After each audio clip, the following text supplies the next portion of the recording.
Ok. Boa tarde. Acho que os que não me conhecem, sou Daniel. Trabalho com a área de hidrologia e desastres naturais. Fico em Cachoeira Paulista, junto com o grupo. Tem um grupo também aqui em São José. Bom, vamos falar um pouquinho sobre Sismoy, sim? E como uma inserção dele dentro do CCT. Um potencial projeto integrador para o CCT também. Ok.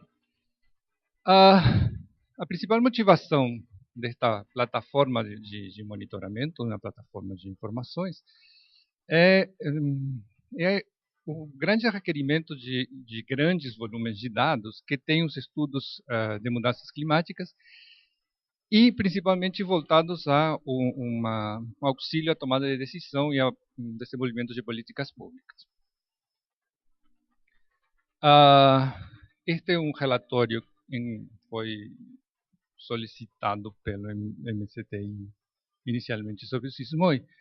Ele dá conta de mostrar como é atualmente a imagem das diversas informações sobre mudanças climáticas existentes no país, como ela é totalmente fragmentada, ela é muito descentralizada em diferentes regiões e principalmente ela obedece a diferentes protocolos. Então isso dificulta um pouco sua aplicação, seu uso e seu entendimento. Sim?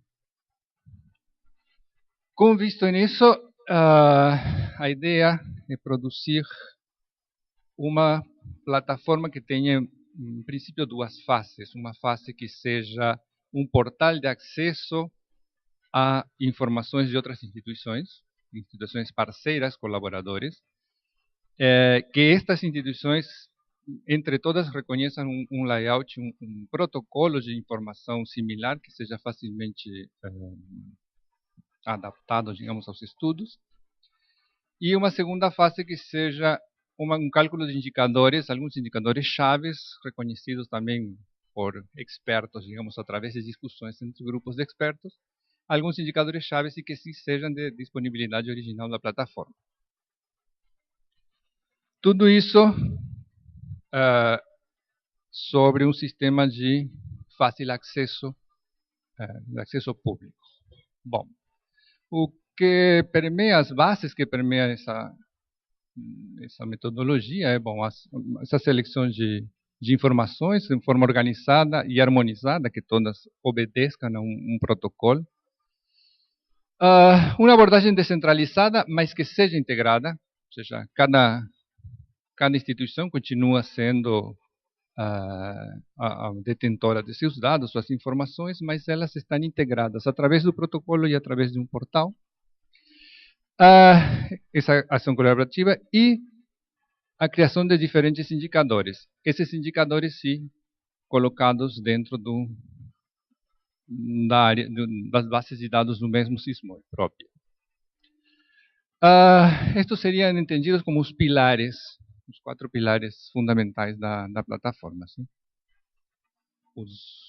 A coleta de dados através de um processo participativo, isto inclui a ideia original do projeto é basicamente discussões entre instituições parceiras para chegar ao tipo de informação, para chegar também a quais são os dados originais, as informações originais, os indicadores que têm que ser criados a partir dessa informação, a sua acessibilidade, sim, a partir de alguma estrutura tipo de web aberta, e baseado principalmente no conceito de rede. Como exemplo, a ideia é ter uma série de informações provenientes de diferentes instituições. Sim? O Sismoy integra estas informações, sim? Dá acesso a algumas delas, decide sobre um padrão, sobre um protocolo em que essas informações devem ser apresentadas e gera também indicadores próprios que forneçam subsídios para políticas públicas, para estudos de impactos e vulnerabilidades.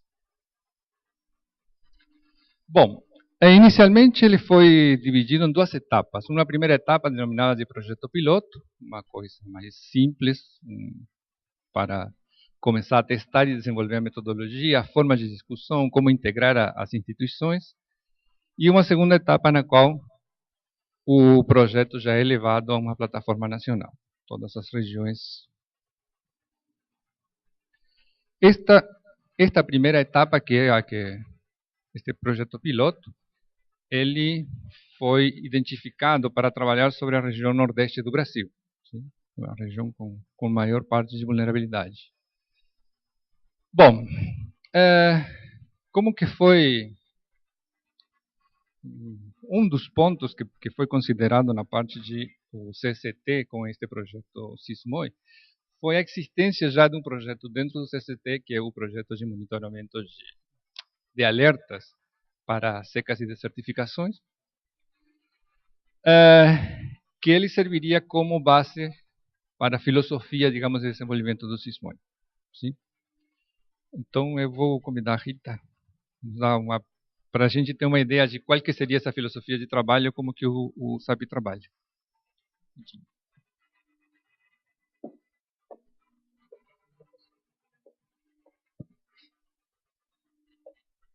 Bom, o SAP ele já vem acontecendo aqui como um produto do CST há mais ou menos uns 6 anos e meio, né, desde 2010, e toda a estrutura dele ele é feito para atender às demandas da Convenção de Combate à Desertificação.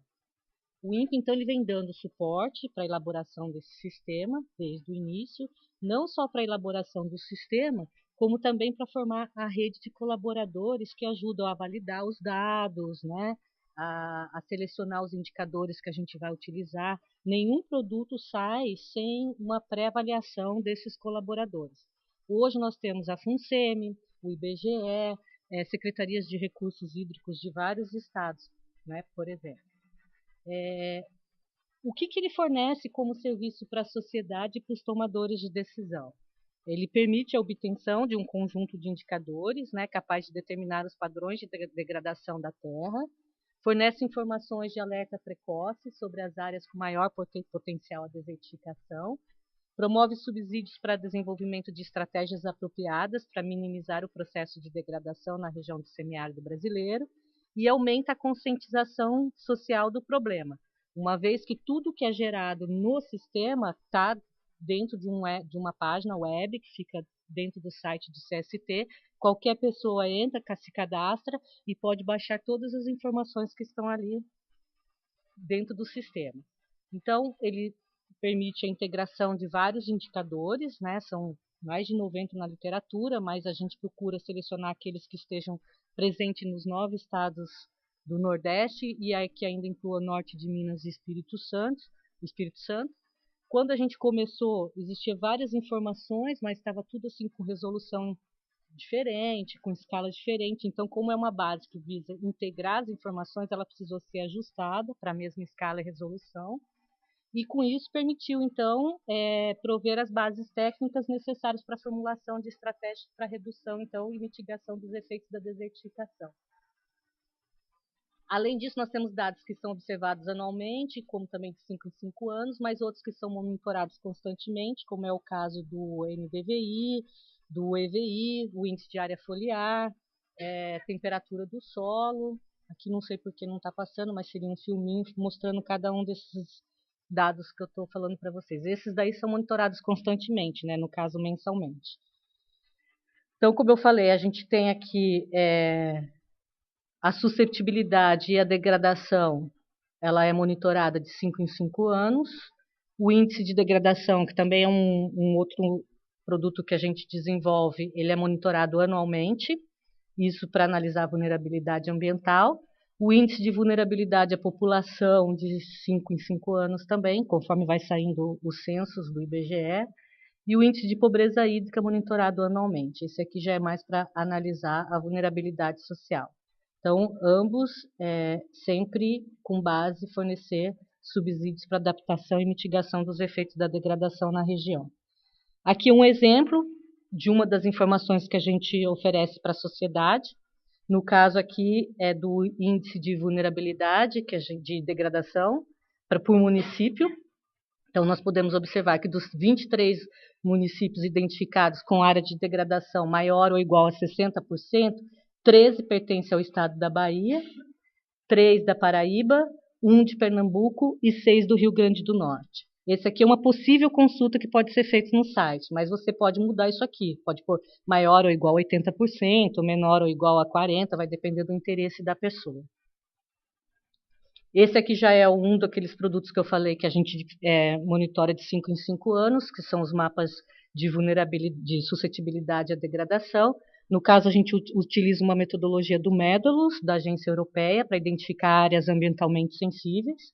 Então, no caso, já foi feito para 2000, 2010, mas também nós já geramos cenários até 2040, levando em consideração a projeção da população e as mudanças do uso e cobertura da terra. Com isso, a gente já pôde também oferecer informações de que tanto no cenário observado, né, que era o meu dado real, o sul do Piauí e norte de Minas já aparece aqui com alta suscetibilidade. Nos cenários, tanto otimista quanto pessimista, eles também estão aqui, essas duas regiões, mas ainda aparece aqui o Rio Grande do Norte, né? E no pessimista ainda toda essa região da Mata Atlântica, que vai desde ali de Sergipe até o sul do Piauí. E além da gente identificar as áreas, a gente consegue também observar que fator está contribuindo para ocasionar o problema na região. No caso aqui, a gente observou que foi o manejo. Aqui é um outro produto também que a gente desenvolve, que é a vulnerabilidade da população à degradação. Então, esse índice, ele avalia como que a suscetibilidade ambiental produz impacto direto na vulnerabilidade social.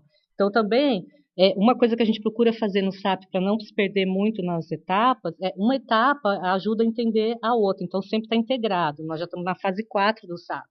Então, quando a gente rodou esse primeiro cenário aqui, a gente viu áreas de alta suscetibilidade no Maranhão. No início a gente não tinha entendido, mas quando a gente rodou esse índice, a gente conseguiu entender que, do ponto de vista climático, a região não é suscetível, mas a partir do momento que a gente insere outras variáveis, no caso aqui social, a pobreza, essa região torna-se vulnerável. Então, dos 217 municípios pertencentes ao estado do Maranhão, que foi um dos que chamou a atenção da gente, 96 se encontram com alta vulnerabilidade social. Isso já foi também semana passada direto para a mão do ministro, viu, Jean? Aqui é um outro produto que a gente gera, que é o índice de pobreza hídrica, que avalia aquelas áreas que têm mais escassez em relação aos recursos hídricos, né? Dos 18 municípios mapeados com problemas relacionados à pobreza hídrica, 3 deles merecem atenção. Por quê? Porque naquela etapa anterior da vulnerabilidade social, eles já aparecem como sendo municípios altamente vulneráveis à degradação, à pobreza. Então, no meu caso, eu e Rita iria primeiramente nesses 3 municípios aqui para fazer essa avaliação. Né? Então, assim, eu fiquei bem feliz quando eu comecei a ver o que né, era proposto aqui no CST, de que a nossa tarefa está sendo bem cumprida. Né? Então, a gente acho que está conseguindo explorar bem os 3 pilares aí que é o objetivo do CST. Então, com isso, o Daniel agora pensou em alguns produtos aí para o Suzano. Bom, a ideia era ver como que a estrutura de trabalho dentro do SAP, como que pode ser transferida para um kick-off, digamos, no início do SISMOI. A gente não tem essa parte dentro do SAP, a parte de... Eu prefiro usar minhas mãos. Eu não sabia que tinha isso. A gente tem essa primeira... Não tem essa primeira parte dos links com outras instituições, os acessos aos outros portais, mas tem toda a parte de trabalho mostra toda a parte de trabalho de homogeneização de dados, etc., e da criação de indicadores que atendam às demandas de políticas públicas. Obviamente, o SAP é apenas focado numa direção, o SISMOI ele tem um leque muito mais amplo enquanto vulnerabilidade a essas mudanças climáticas. Sim? Bom, a pergunta que Jean colocava principalmente, qual que é a nossa oferta para a sociedade? Então, primeiramente, através da homogeneização de dados, é um fácil acesso, uma fácil manipulação dessa informação para promover estudos, para promover sua utilização. E através da geração dos indicadores também para talvez A manipulação da informação é mais para um nível mais acadêmico, um desenvolvimento, enquanto que a geração dos indicadores, a apresentação de indicadores é mais para um nível mais a toma de decisão já pronto, uma informação já processada. O MCTI, ele tem mostrado que entende o SISMOI como um projeto estruturante já do MCTI. Então, existe um grande esforço por colocá-lo ele já plausível na prática já. Ele se adere ao Plano Nacional de Mudanças Climáticas, tem os objetivos do SISMOI, vai ao encontro dos objetivos da Rede Clima, por exemplo. Adere ao Plano Nacional de Adaptação, ele está explícito dentro do Plano Nacional de Adaptação do MMA também, já é interministerial, digamos.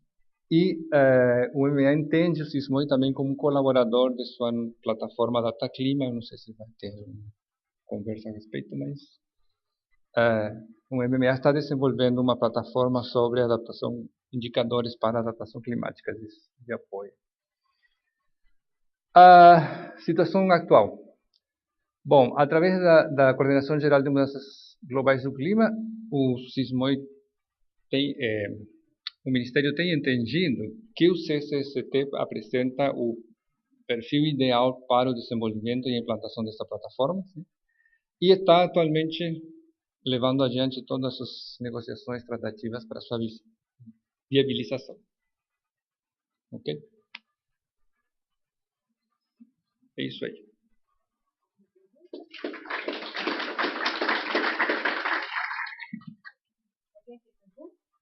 Legal.